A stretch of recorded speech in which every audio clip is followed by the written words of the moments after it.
વિદ્યાર્થી મિત્રો, આપણી યુટ્યુબ ચેનલ સ્કેફિનિટી એજ્યુકેરમાં આપનું સ્વાગત છે।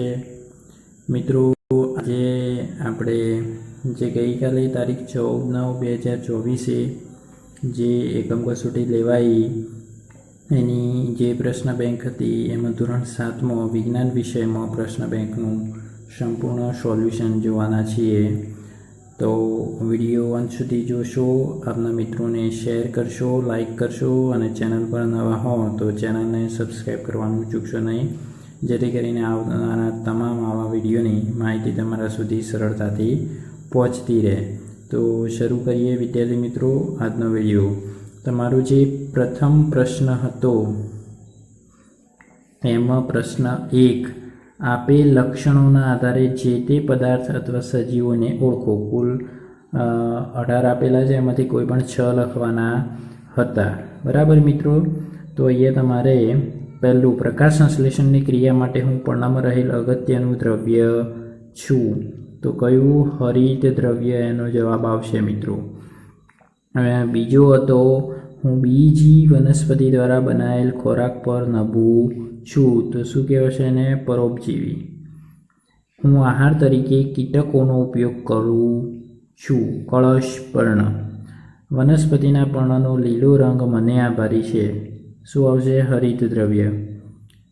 હું વાસી બ્રેડ પર તંતુ સ્વરૂપે વૃદ્ધિ પામું છું, ફૂગ, બરાબર। હું કઠોળ વર્ગના વનસ્પતિના મૂળમાં વસવાટ કરતો બેક્ટેરિયા છું, કયા બેક્ટેરિયા આવે છે મિત્રો? રાઇઝોબિયમ। રાઇઝોબિયમ બેક્ટેરિયા છે એ કઠોળ વર્ગની વનસ્પતિની મૂળ કંડિકામાં વસે છે।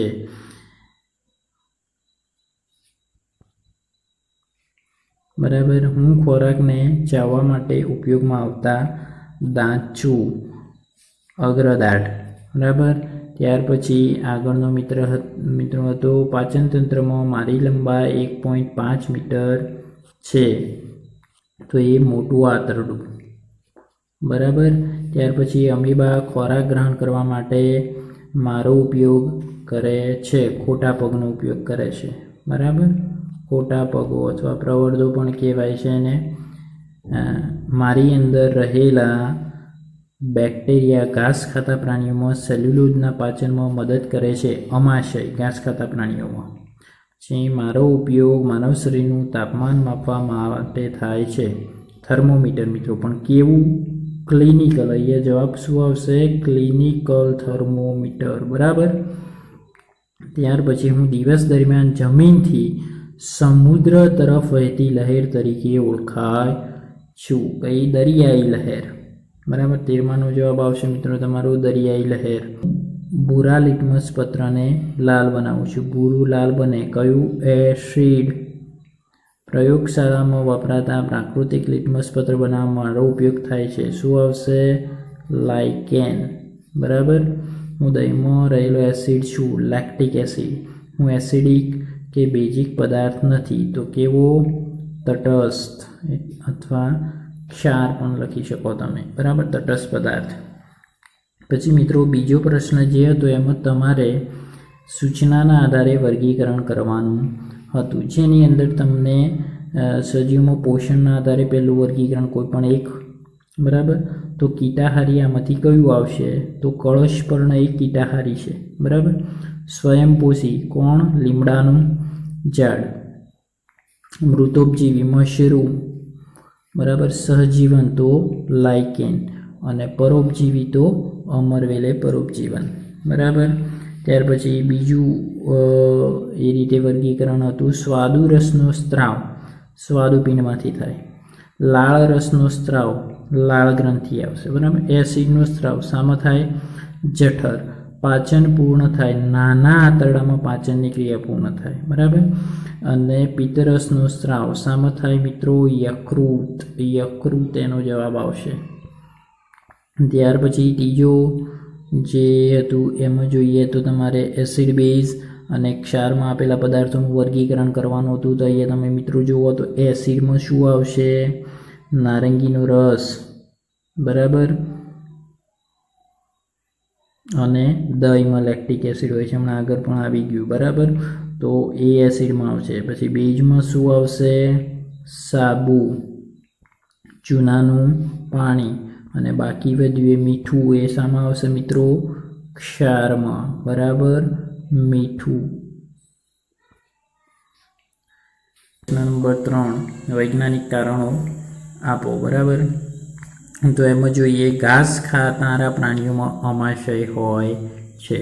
તો ઘાસ ખાતા પ્રાણીઓમાં અર્ધપાચિત ખોરાક માટે શું હોય છે? અમાશય હોય છે. અને ઘાસ ખાનાર પ્રાણીઓ જ્યારે ઘાસ ચરે છે ત્યારે ઘાસ ખાઈ ખૂબ ઝડપથી એ ગળી જાય છે. આ ખોરાક જઠરના એક ભાગમાં જઈને જાય છે, એને શું કહેવાય છે? અમાશય કહે છે.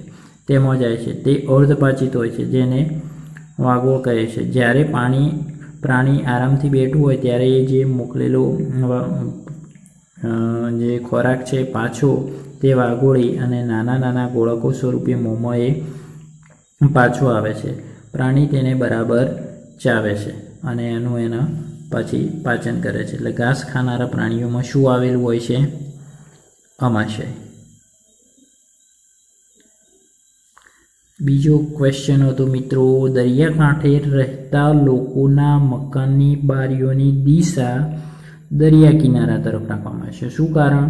તો કારણ કે દિવસે સમુદ્રના પાણી કરતો જમીન જે છે સમુદ્રના પાણી કરતાં ઝડપથી ગરમ થાય છે અને જમીન પરથી ગરમ હવા ઉપરની તરફ ગતિ કરે છે અને તેની જગ્યાએ લેવા સમુદ્ર પરની ઠંડી હવા જમીનની હવા તરફ ધસી આવે છે, જમીન તરફ ધસી આવે છે. તેથી સમુદ્ર પરથી આવતો ઠંડો હવાનો દરિયાઈ જે પવન છે દરિયાઈ લહેરો કહેવાય છે. અને ઠંડકવાળા સમુદ્રની હવા મળવાના કારણે જ સમુદ્ર કાંઠે રહેતા લોકો મકાનની બારીઓ સમુદ્ર તરફ રાખે છે. પછી ત્રીજું હતું, મધમાખીના ડંખ પર સાબુનું પાણી લગાવવું જોઈએ. તો કીડી કે મધમાખીના ડંખમાં મિત્રો આપણને ખબર છે કયું એસિડ હોય છે? ફોર્મિક એસિડ હોય છે. તેથી તે ભાગ પર બળતરા થાય છે. આ પીડામાંથી રાહત મેળવવા ડંખવાળા ભાગ આગળ સાબુનું પાણી લગાવવામાં આવે છે. એટલે સાબુનું પાણી બેઝિક હોવાથી એસિડને તટસ્થ કરે છે અને પીડામાં રાહત થાય છે. ચોથો ક્વેશ્ચન હતો, કારણ લીલ સ્વયંપોષી વનસ્પતિ છે. તો લીલમાં શું આવેલું છે મિત્રો? હરિત દ્રવ્ય આવેલું છે. આથી લીલ પ્રકાશ સંશ્લેષણની પ્રક્રિયા દ્વારા પોતાનો ખોરાક જાતે બનાવી શકે છે. તેથી લીલને શું કહેવાય? સ્વયંપોષી. પોતાનો ખોરાક જે જાતે બનાવે એ સ્વયંપોષી. બરાબર, એટલે લીલ સ્વયંપોષી વનસ્પતિ છે. બરાબર, અહીંયા મેં 2 વાર લખાઈ ગયું છે.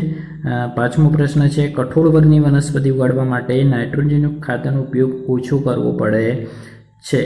તો કઠોળ વર્ગની જે વનસ્પતિ છે મિત્રો, એ વનસ્પતિના મૂળમાં રાઇઝોબિયમ નામના બેક્ટેરિયા વસવાટ કરે છે. તેઓ વાતાવરણમાંનો નાઇટ્રોજન મેળવી તેને દ્રાવ્ય સ્વરૂપમાં ફેરવી શકે છે. આ રીતે જમીનમાં નાઇટ્રોજનના સંયોજનો ઉમેરાય છે અને ખાતર તરીકે ઉપયોગી બને છે. તેથી કઠોળ વર્ગની વનસ્પતિને નાઇટ્રોજન ખાતરનો ઉપયોગ ઓછો કરવો પડે છે. 6થો પ્રશ્ન હતો, ખોરાક ચાવીને ખાવો જોઈએ. તો ખોરાક ખૂબ ચાખવાથી તેનો બારીક ભૂકો થાય અને તેમાં પૂરતા પ્રમાણમાં લાળ ભરે છે.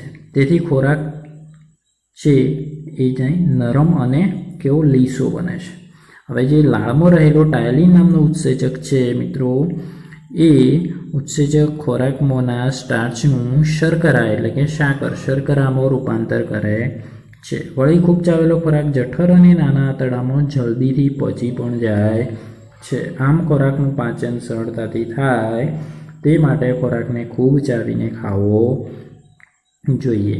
પછી પ્રશ્ન 5 હતો મિત્રો, તમારે કોઈ પણ 2 સવાલના તમારે સવિસ્તર જવાબ લખવાના હતા. એમ પહેલું હતું મિત્રો કે લાઇકેનમાં સહજીવન સમજાવો.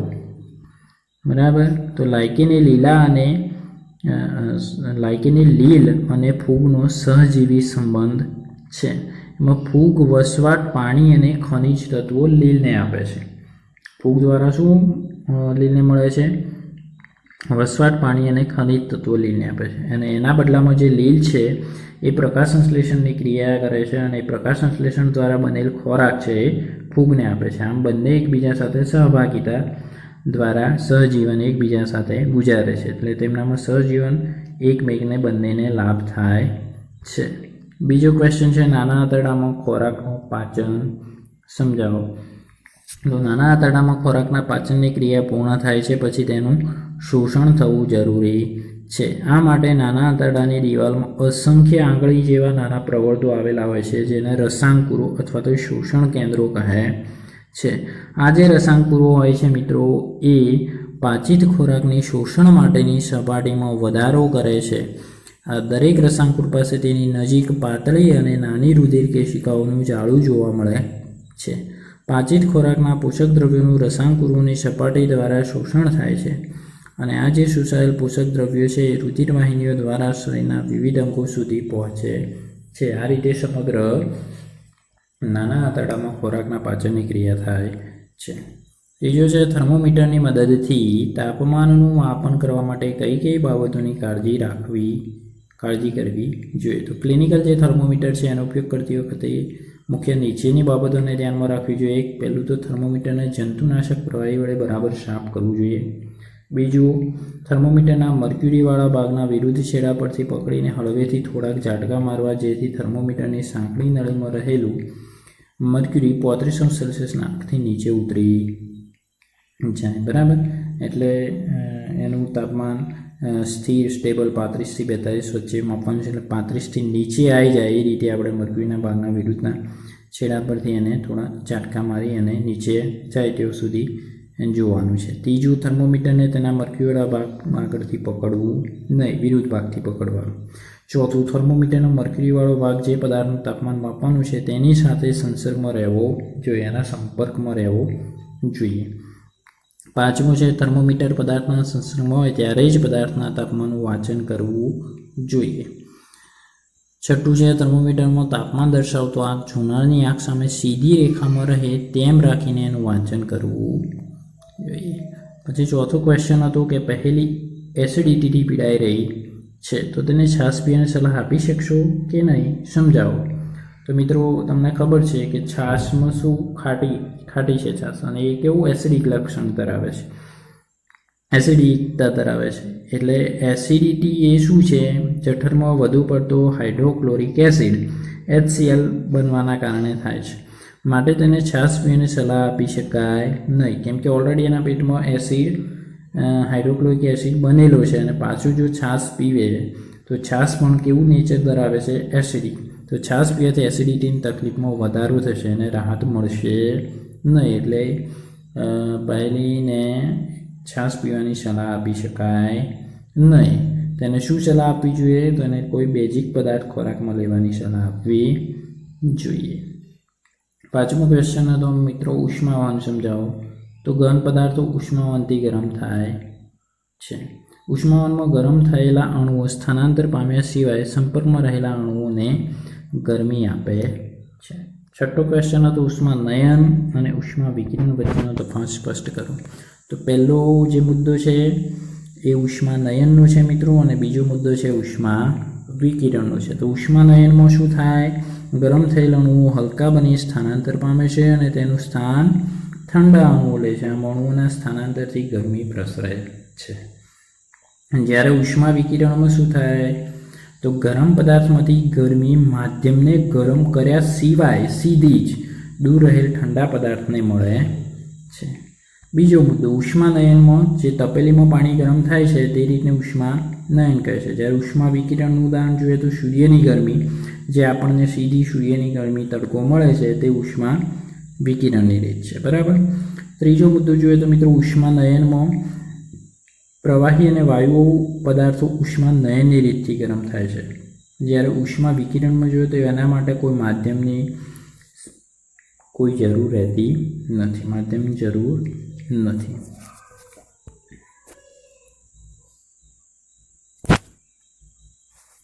બરાબર, ત્યાર પછી મિત્રો ક્વેશ્ચન નંબર 5।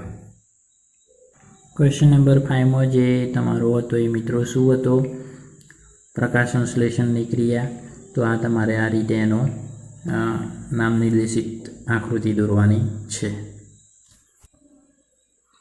બીજી આકૃતિ હતી મિત્રો અમીબાની। તો આ અમીબા છે, કોષ કેન્દ્ર કોટા પર ખોરાક ગ્રહણ કરે, અંતઃગ્રહણની ક્રિયા, અન્નદાની ત્યજેલો ખોરાક, અને ત્યાર પછી કઈ પાચનતંત્ર, બરાબર. અન્નનળીથી શરૂઆત થઈ અને જે આવે છે એ તમારે જોવાનું છે. તો મિત્રો આ રીતે આપણે સંપૂર્ણ સોલ્યુશન. તો આવા જ વિડીયો માટે આપણી ચેનલ સાથે જોડાયેલા રહો. આપના વિદ્યાર્થી મિત્રો સુધી આ વિડીયોને શેર કરશો, લાઈક કરશો અને ચેનલ પર નવા હો તો ચેનલને સબસ્ક્રાઈબ કરવાનું ચૂકશો નહીં. આભાર મિત્રો. Thank you.